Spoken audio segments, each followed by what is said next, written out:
Okay, what we have here is the basis for our brown chicken stock. What we have here is a mirepoix, carrot, leek, onion, celery.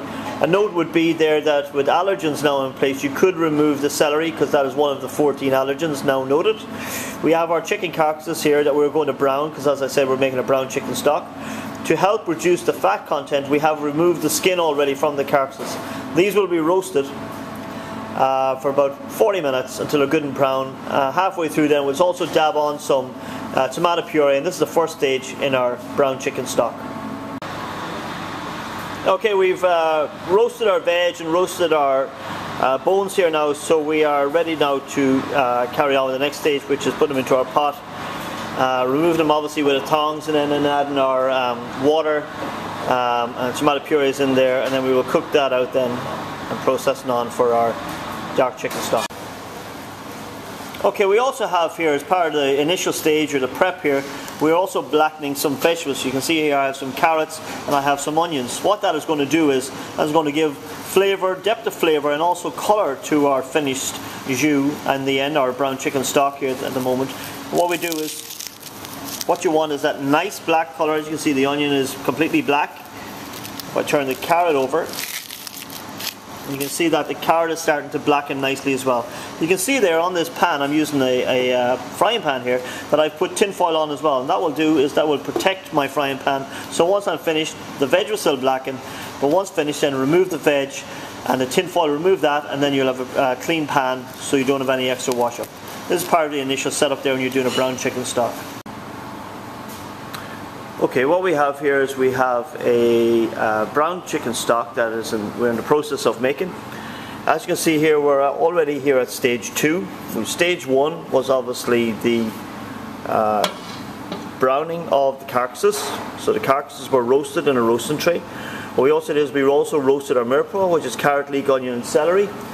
We added some tomato puree to that, and then it was all added to the roasted bones in the oven. Once that was complete, then we removed the roasting tray.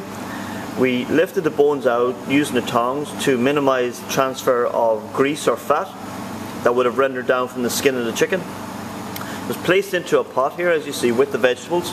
Then we also added some extra veg, onion and carrot, which we had blackened on a pan using some tin foil to add distinctive flavour and colour. This has then been cooked for about 6-7 hours at present.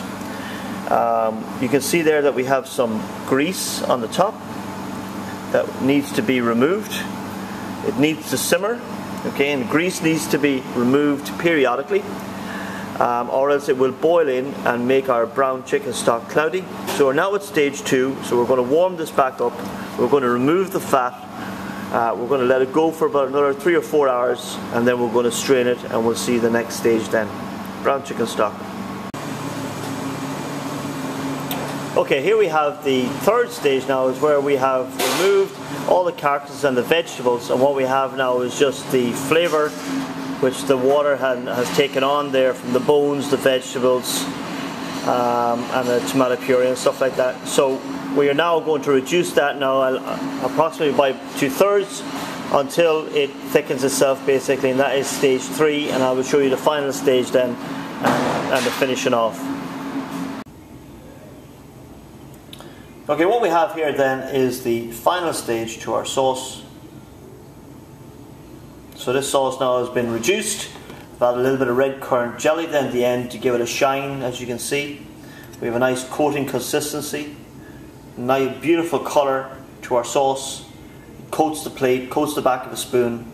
Like I said, it's been passed and it's ready then for service, or if you wanted to add a red wine, you do a reduction, or red wine and port, or you would process it as required, a Madeira, whatever the case may be. So this is a classic jus that is used in fine dining restaurants.